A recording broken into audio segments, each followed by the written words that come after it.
Hi, homies. This is Sarah. And this is Ashley. And this is Hometown Homicide.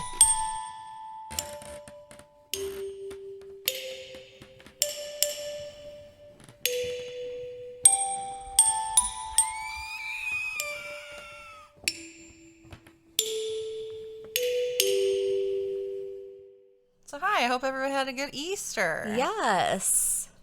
Whether you're religious or not, I'm not. So, I'm just going to hang out with Mom tomorrow. Yeah, we're going to have ham. We're Well, also actually, gonna have ham. that was yesterday. Well, Technically. but as we're Once you're recording, it'll be listening, that was tomorrow. yesterday. Yeah. All I asked for was deviled eggs. So. We are having deviled eggs, ham, party potatoes, Party potatoes. and green bean casserole. And I made a tie-dyed cake. Yep. It's very pretty. It's gorgeous. Pretty. Gorgeous. Pretty. Anyways, so I did ask on Twitter what you guys like and dislike, whatnot. And Samantha, What's up, Samantha? I don't even know Samantha. If you know, you know. Anyways, she's like, I love the banter at the beginning. So guess what? It's staying. And she loves to hear about Jason. Yes, she's on board about Jason. And I don't know about the garage yet. We'll keep you updated. But I don't like having new neighbors. I'm going to say that right now. I do not like it. But on the topic of ghosts, so Autopsy of a Horror Movie, Brucker, he said something about Zach from Ghost Adventures. Well, I watch Ghost Adventures while I work. It's just on background noise. But last night, I watched one of their newer episodes, and I was actually terrified. Like, it actually scared me where I had to turn on an extra light and then watch Trailer Park Boys to go to sleep because I was actually scared. And then, of course, heard a knock in the kitchen to where not only I heard it, but so did Stormy. And my mom thinks that my apartment is haunted because I have caught stuff before on my camera. I've actually caught a growl in the kitchen. That's fun. And it shows Stormy. This is before Coco was even born. But you hear the growl in the kitchen, and Stormy, like, looks towards the kitchen right when it happens, like she heard it. And I've heard I don't know if it's a hello or whatnot on my camera, like in the middle of the night. So I've stopped looking at my camera. Anyways, that was my little ghost update. Dude, I sent out a Snapchat with my hat on backwards like this, whatever, and I was like, always looking like a lesbian, which, not knocking lesbians, I'm bi, so fuck it, I don't give a shit. And I'm like, looking like a lesbian with my hat backwards, and my friend replied, and she tried to put a hat on backwards, and she was like, it just doesn't look right on me, whatever, and she's like, she was making fun of herself, okay? So I'm just going to say what she was saying because she doesn't like the way she looks. She's like, I look like I should be living in a trailer park, drinking Busch Light. And I was like, funny, I actually just bought 6-pack Tall Boy Busch Light and IV on my way to Ashley's. So what's up? I mean, I've been watching Trailer Park Boys. I know it's in Canada, but they do not drink Busch Light.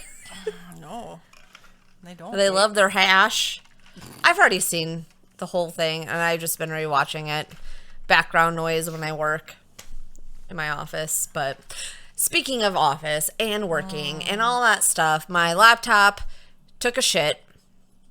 Basically, my startup disk, they're like, oh, it's gone. It's not there. I'm like, where did it go? Did it go on vacation? Like, how does it just disappear? Jason, return her startup disk. Because I don't want to spend more money on another laptop. Yes, I have an Apple. I don't want to hear, oh, it's because it's an Apple. I've had it since 2015, but that's not the point. I'm an Apple user. I don't need to hear Apple shit. Okay? That's all I'm going to say because I have not been happy about it. So my research is now limited. We had an email last week from Homie Jordan. Oh, Homie Jordan, yes. Which I was so excited. I mean, it was exciting to get an email anyway. So don't It's get me always wrong. exciting. Yeah, And for sure. anytime anyone emails us, I get super excited. I just like- hit all my rings because like, I exercised today. But I opened it and I text Ashley. I'm like, go check our email right now. And she's like, what? I don't see it. And then she's like, oh, they signed it, Homie Jordan. And I'm like, I know. It was really excited. They were wanting to know, I hit my mic. They were making sure that we knew that there had been an arrest made in the Anita Knutson case that I went over in episode 10, I think it was. Yeah, we've talked about the arrest since it's happened, We but did, and maybe Homie Jordan didn't get to listen to all of it, or maybe she skips the banter, so hopefully she doesn't, so she can hear this part. But I will repeat that, yes, the Anita Knutson, she was a freshman in college just after that first year, found stabbed to death in her apartment. Her roommate was supposedly alibied with her parents all weekend, but they did end up arresting the roommate. Nicole Rice is her married name. For the stabbing death of Anita. She is out on bail right now. Really? But oh yeah, she got out on bail like right away. And actually, she had been a bail jumper previously. oh, good. Yeah, according to a 2012 affidavit from McHenry County Court, 34-year-old Nicole Rice, then known as Nicole Bakken, failed to appear in court in McHenry County after pleading guilty to 2 counts of issuing checks without sufficient funds. So yeah, I she's know a someone bail else who jumper should have been arrested for that, but I digress. But we will definitely keep everybody updated on that. But we And I'm- appreciate the reach out, Homie Yes, Jordan. and I was going to say, I'm very interested to see what evidence they had to, after all this time, arrest her. I'm very interested. I think I saw something about her parents might be facing some sort of charges Obstruction? of or accessory after or something. Because they lied. Because they, As they should be. right? Fuckers. I mean, Parents. parents Allegedly. are going to protect their children, I guess, but Yeah, but also if they stab someone to death, maybe not. they should, get what's coming to them. True. You know. I fully agree. I thought there was something else. Also, I had something. Sure. Yes, After our Ashley. episode, I raised my hand. She was raising her hand. After the last episode we recorded before, and then that night that we recorded, there was a mass shooting in our town. That whole thing. Our thoughts and prayers go out to the family and friends, everyone who knew the victims. That happened at a nightclub that I didn't even know existed never even downtown. heard of it before. But It was very targeted sad. shooting, but it still killed 2 people, wounded 10 others, and one of them wasn't critical. Last I knew. I don't know if anything has changed. just but- crazy. And then the police were like, don't panic. Sucks, but the shooter accomplished what they wanted to, that they got their target. I don't know if they were just shooting wildly. It's so close to home. A mile, 2 miles maybe.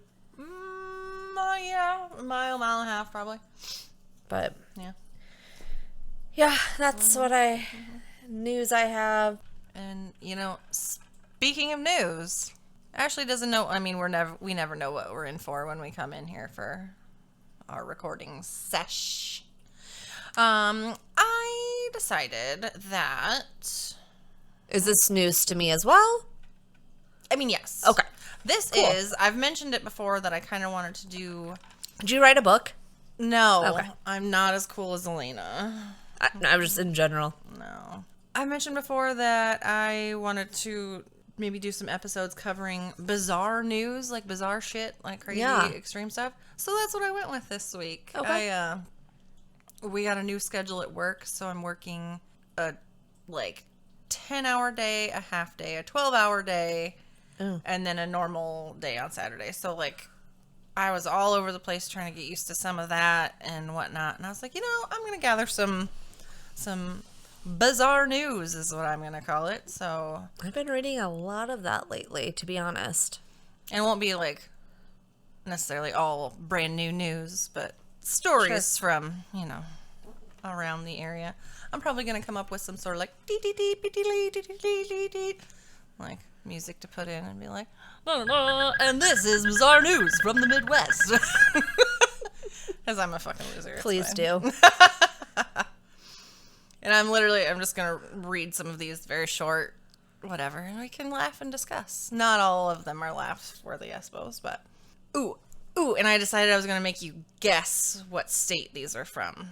I did keep them in the Midwest, but... So no Florida. No Florida, even there's though no they all sound like Florida stories. So, like, there's no alligators hate, going Florida. through... No hate. But it's I a digress. known fact that there's some weird shit that goes down in Florida. Everything that happens in Florida is like, it's Florida. Yeah. But do have to say, so there's no alligators being thrown through a drive-through window because they're mad not today, at least. Okay. Did that happen? I mean, I'm sure it did. It did. Oh, God. A bank robbery suspect was easily tracked by the police after he handed his ID card to the bank teller.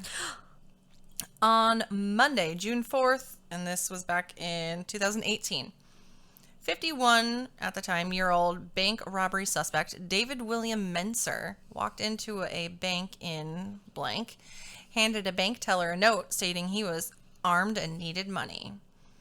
Franklin County Sheriff's Office stated that Menser walked into... Wait, Franklin County? There's Yes. every state can have Franklin County. Yeah, so. yeah. Meh. Franklin County Sheriff's Office stated that Menser walked into Huntington Bank at 1880 Hilliard Rome Road. He approached the bank teller and handed over a note demanding money. The note read, quote, "I have a gun."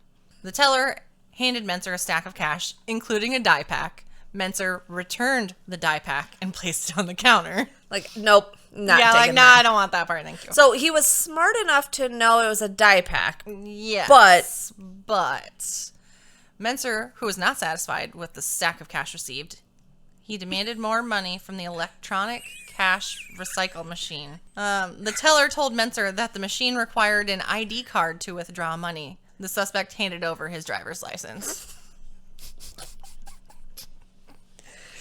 David was easily identified due to him giving his ID to the teller. A warrant was issued for his arrest, and he was subsequently arrested on June 15th. David William Menser was charged with aggravated robbery and threatening with a deadly weapon. He was being held in Franklin County Correction Center. He was also accused of robbing 3 additional banks in the few weeks prior to that. Rob a bank and just give me your ID. So I do have to say that when I went into my bank, it was like after COVID. They said a guy walked in, not their bank specifically, but another branch walked in and said, and they're like, oh, didn't have a mask on. They asked him to put a mask on, so he did, and then he robbed them. Oh, Jesus. It's like you can literally wear a mask into a bank at this point because they require it. Right. And you don't just share, like, and just showing your whole face, and then he robbed them. But anyways, state? Yes, state. Missouri. Wrong. Arkansas. That's not the Midwest. Kentucky. That's not the Midwest. Central Time. They are Central Time. They're Central Time, but so is the fucking middle strip of Canada. Oh, yeah. No, it was in Ohio. Columbus, Ohio. So shout out to Ohio. What's up? The next bizarre news story is titled, "Ejaculating on your colleague's food is not a sex crime in Minnesota." Oh, it's in Minnesota. Fuck, I gave you Minnesota. God damn it. That's fine. Pause. Pause. This reminds me of a recent one where a teacher used her husband's semen and put it in cupcakes and then fed it to her. Yeah, it was all over Daily Mail. Oh my God. Yeah, gross. She's in a lot of trouble. Well, yeah. This article was from March 23rd, 2015, and then it was updated December 6th, 2017. Let's be clear. Leaving any bodily fluid in your colleague's food will get you into trouble in Minnesota, and it's ill-advised. But at this point, it is unclear what charge you'd be convicted of.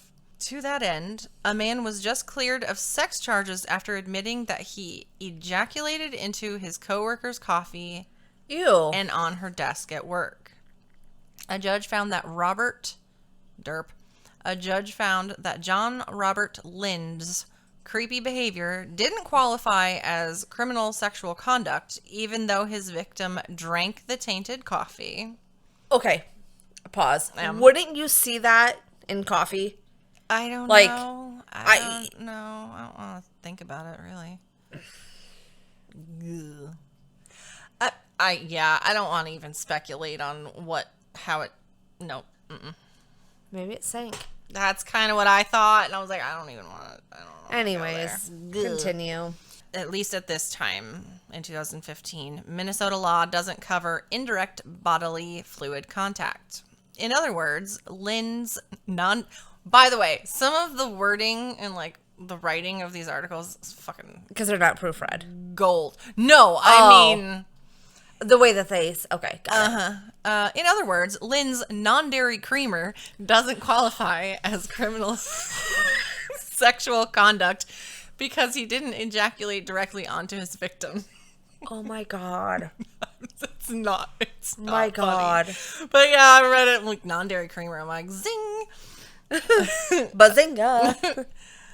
According to the district court judge Patrick Diamond's ruling, the charge in part defines sexual contact as, quote, the intentional touching with seminal fluid or sperm by the actor of the complainant's body or the clothing covering complainant's body. Luckily, there's a good chance that this law is about to change again a few years ago.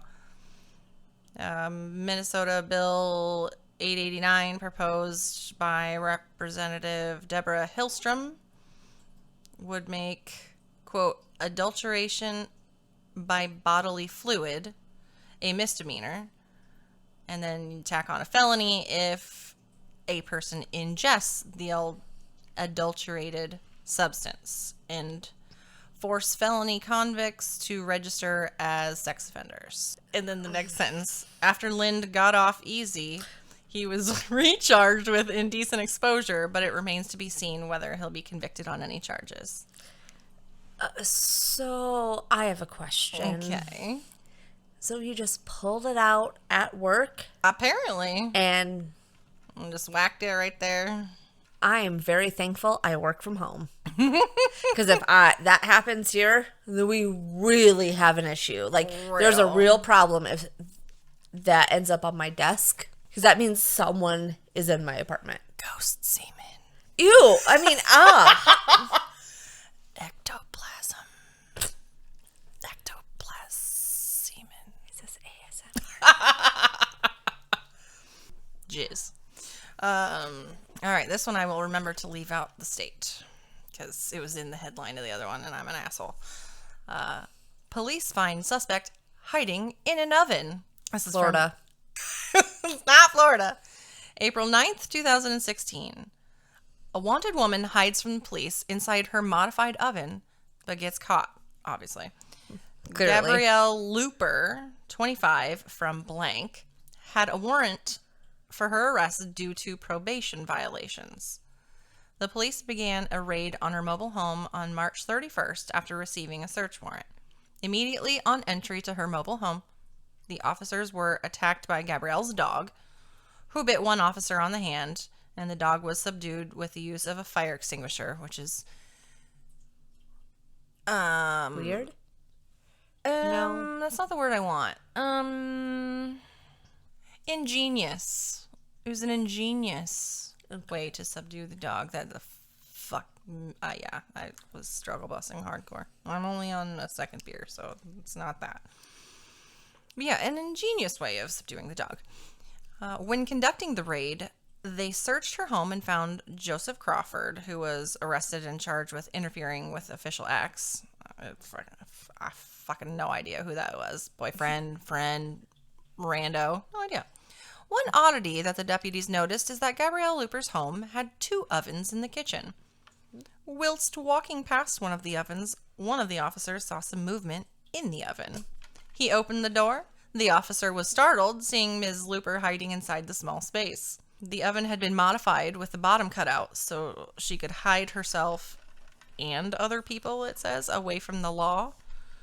So it was made specifically for that. Specific hidey hole to, like, try to, yeah. You would think you'd, like, paint the inside of the oven window then black. That way, like, you couldn't see in if you were moving. I mean, I didn't think about that because I don't do illegal shit. I mean, I'm not going to hide in my oven, digress. but the oven was not functioning and was Obviously. and it wasn't plugged into the main outlet. Gabrielle was arrested and charged with violating her probation. Looper had just recently given birth to a child 3 weeks before, which was at the time currently being looked after by the grandmother. Would you like to guess what state that was? Missouri. No. Mississippi. No. Midwest. Nebraska. No. Illinois. We're going to have to limit you on your guesses. Illinois. No. I don't know. Iowa, bitch.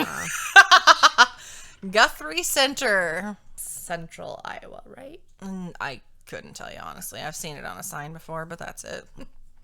The next bizarre news. Oswego man charged with stealing vases from cemetery and many other charges. Because this is just a fucking dick move right here, let me tell you what.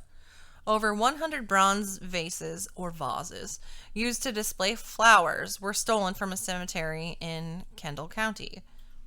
This is from October 2nd, Oklahoma. 2013. Again, not the Midwest, Ashley. You just had one in Oklahoma. No, I didn't. I had Ohio. Same thing.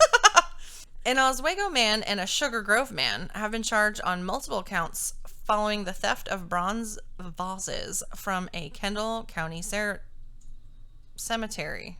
I almost said ceremony. The incident began on August 28th, 2013, when Kendall County Sheriff's deputies went to the Lincoln Memorial Cemetery, 700 block of Route 30, and for the report of possible theft of bronze cemetery vases. Why? Excuse me. Hold on. They found that over 100 vases used to place flowers at the gravesite had been stolen. They are valued at more than $500 a piece. That's why. It's like the Cadillac converters, even though they're not even worth that much, I don't think, once they're cut. But it's been happening here. Following an investigation, two men, one David Ryan, 29 years old, of Oswego, and Vincent Turrell, 33, of Sugar Grove, were found to be suspects after a number of stolen vases were recovered. It was found that Ryan was wanted on an active warrant out of Montgomery Police Department for retail theft, and on September 11th, sheriff's deputies attempted to apprehend him in the 100 block of Route 30, where it was determined the two men were living. However, after being met with physical resistance, the men escaped. Deputies provided the police department with information that led to Ryan and Turrell's arrest for a similar theft in progress at Rose Hill Cemetery. Both were charged in Cook County with theft, and Turrell was also charged with possession of burglary tools and a controlled substance. They were both charged with unlawful vandalization of a grave, a Class 2 felony, and theft, which is a Class 3 felony. Ryan was also charged with aggravated battery to a police officer, Class 2 felony, resisting a police officer, Class A misdemeanor, and from the attempted apprehension on September 11th, Turrell was also charged for that incident with aggravated assault, Class 3 felony, obstructing a police officer, and driving with a revoked license, both Class A misdemeanors. The sheriff's office was able to recover a large number of bronze vases, and following court proceedings will try to return items to their rightful owners. Yeah, I wouldn't have ever thought to rob grave sites of their bronze vases. Right. But I'm also not a shitbag, so. Right. Yeah. So my question. Yeah. So they're worth $500. Uh-huh. Where?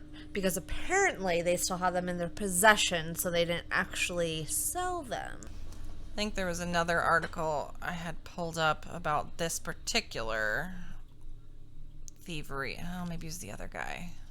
Apparently this is a thing. There's multiple people that have done it. One guy got turned in from a pawn shop, or no, a scrapyard. It was a scrapyard. again, assholes. Any guess on this state? Missouri. No. Kansas. Nope. Illinois. I have to limit you to like 2 guesses. Wisconsin. No. Wait, did you say Illinois 2 states ago? Yeah. Yeah, you were rapid firing. Well, I don't really know what you consider the Midwest. Well, it's North Dakota, South Dakota, Kansas, Nebraska, Minnesota. Missouri, Iowa, Minnesota, Wisconsin, Illinois, Indiana, Ohio. Indiana is not in the Midwest. It is. I didn't. They are Eastern time. It doesn't matter. Christ on a crutch. That's what I I'm consider. pretty sure the Dakotas end up getting over towards the Rocky Mountain time too. Oh shit! It's just how whoever decided it is. This one's really pretty good. The next story on Bizarre News. From May 9th of 2018. Man had sex with car's tailpipe and kept going after police arrived. This is another one where they fucking... the first sentence, he was ramming his car. If you could see the look on my face right now. An inebriated man in Fuck! In Canada. Ashley? You just... No, I didn't. What'd you say? But also, Canada is not in the Midwest. I know. That's why I was like, why are you saying Canada? I didn't say Canada. An inebriated man was shot with a stun gun by police while having sex with the tailpipe of a vehicle. Newton police responded to a call about a naked man underneath a car in an apartment parking complex, according to a newspaper. Police arrived to find the man, 24 years old, with the car, surrounded by several people watching in horror. Lieutenant Scott Powell of the Newton PD told Oxygen.com the man was completely oblivious to the people around him, including the police. The man kept having sex with the tailpipe even after cops arrived, so they tased him when he ignored their orders. The man, who has not been identified, was taken to an emergency room because he had a .35 blood alcohol level. How is he not dead? Which is potentially life-threatening. He was also suspected of being on drugs, police said.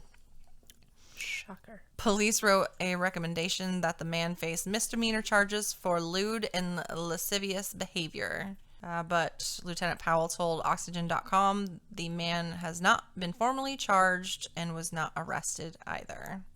And then he quoted, "He was under the influence. I don't know if he had other medical issues wrong with him or not." Did the vehicle give him consent? I bet not.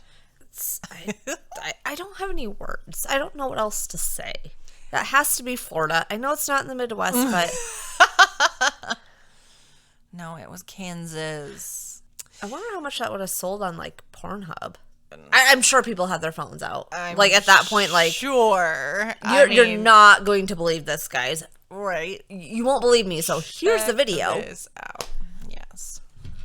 And as much as those were all wild and crazy and what the fuck, but I figured I'd end on a little bit nicer, positive, but still bizarre story. The West Side Baptist Church explosion. At 7:27 p.m. on Wednesday, March 1st, 1950, the church building exploded in what was believed to be a natural gas explosion.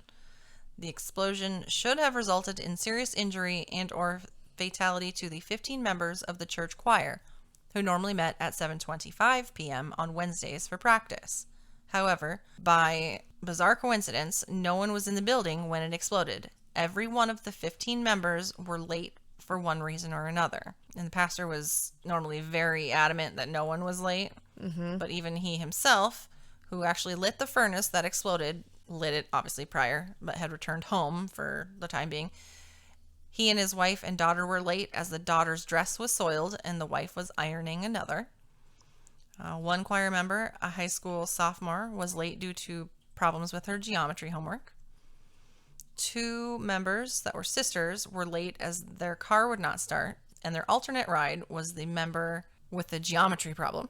Another member and her daughter were late as she had to attend to matters at her mother's house before arriving. Yet another member was working on an important letter. I don't know of what, but, you know. One member waited until the last possible minute before leaving due to the cold weather. Another member, taking care of his 2 sons, was delayed and did not realize until the last minute that he was late. The pianist had planned to arrive 30 minutes early, but fell asleep after dinner, which caused her and her mother, who was the choir director, to be late. And the other 2 members that were high school students were late as one wanted to catch the end of a radio program and the other waited for her as they customarily went together to practice. And it was actually on Unsolved Mysteries as a story that they covered. But yeah, a church explosion would have killed 15 people because they said it was obliterated. Every fucking one of them ran late and weren't there. And you know, I've heard before, like, if you're running late, like, there's a reason for it. And that's some reasons. It's bizarre. Very bizarre. And that one... But I'm glad they're all safe. Right. This incident happened in the city of Beatrice, which is located in Gage County. It was Nebraska, actually. I didn't give you a chance, but Nebraska. That's fine. 40 so miles, I just would have continued with the same ones I've done before. Which is 40 miles south of Lincoln on the Big Blue River. Crazy. Some wild shit on that one. I mean, it's a good thing that they were all late, but there was a reason for it. Mm-hmm. Like, literally, like, there was, if these people were never late and they were all late on the same day and it saved their lives, it happened because it was supposed to happen. I believe that. Yeah. Unless I believe in ghosts too. Very coordinated insurance scam. But I mean, I'm just kidding. I didn't even think of that. I didn't until just now, but like, but I doubt you're gonna that. Get I highly doubt that are church goers, obviously, to be like, yeah, no, we'll all be late we'll be late. No, this was just an extremely. Did they get any money? Coincidence. I didn't see anything. I doubt it. But yeah, they all made it through to sing another day. To sing another day. Well, you know, it was choir, so you know, those were my first stories for bizarre news. Yeah, awesome. I have another really good one that's like my favorite thing ever, but it's in my pocket. I'm gonna save it for another one. Okay. Hopefully people will like these little news bits. Another small update that I forgot to mention. An acquaintance of mine actually grew up on the same street grew up on the same street in Iowa City that the Supple family lived on. Oh, yeah. And he said that house sat empty for a long time because no one really wanted to buy it, where 5 people were bludgeoned to death with a baseball bat. He told me that it sat empty for a long time. The city even thought about knocking it down and turning it into a park or something because nobody wanted to buy it. But finally, a single mother with, I think, a couple kids bought it because, of course, it was dirt cheap. Mm-hmm. But bought it and is giving her kids a good life there. So awesome. Yeah. I wonder if anything is happening there, though. Right. Just because I have been watching Ghost Adventures and other ghost shows on Discovery Plus, not sponsored. I wonder if that house has any, because they met 5 people in that house who lost their lives. Yeah. And I do believe in that stuff. So my friend Brent, the Gorgalore guy, he listened the other day. Oh, did he? Yeah, he liked it. He appreciated our shout out to him, but we were messaging and he said something. I'm like, shit, I need to leave you alone. You're trying to listen. And he's like, yeah, I missed something about fake story or whatever. I'm like, so he went back and he's like, oh yeah. I was expecting more like feedback on that, like on social media, like so I'm like, did anyone actually listen? I know people did, because some people did tweet about it, which I appreciate, but it's like, you got me. And so I was like, I've been really like putting it out there, like, did you guys listen to this yet? Because if you did, like, the end, like, come on, guys. My mom listened to it and she messaged me, she's like, you little shit. I'm like, apparently she listened to that one. Okay. Because I was not getting the connection. So, but yeah, I liked your bizarre news. With my work being kind of wonky this week and people coming off of Easter, they might not be, I don't know, they might be still in like, oh, the glory of God, or, you know, sugar high because of Easter candy or God knows what, they might not be in for a full holy shit episode. So I was like, oh, I'll keep it a little bit lighter hearted for Monday. Gotcha. So, you know. And also, I was going to mention this at the beginning. If anyone has followed the Pamela Hupp case, I know it's from a few years ago, but NBC just did the What About Pam series with Renee Zellweger, and I did tweet about it. And then Dateline has done multiple episodes. Well, they just did a new episode, like the real What About Pam. Fucking crazy. Like, this lady is evil. She sucks. Like, I won't do an episode on it because it's too popular. Multiple podcasts have done it. We stick to the lesser known. A reminder, if you want to support us by monetary means, Patreon/Hometown Homicide Podcast. Otherwise, there's the Facebook, Instagram, YouTube, and TikTok. TikTok. At Hometown Homicide Podcast. And then, of course, Twitter at OatMurder. And we do have our email that you can send us messages and whatnot, which is podcast@hometownhomicide.com. Remember that we want to tell stories to you and not about you, so stay safe. And this was Hometown Homicide.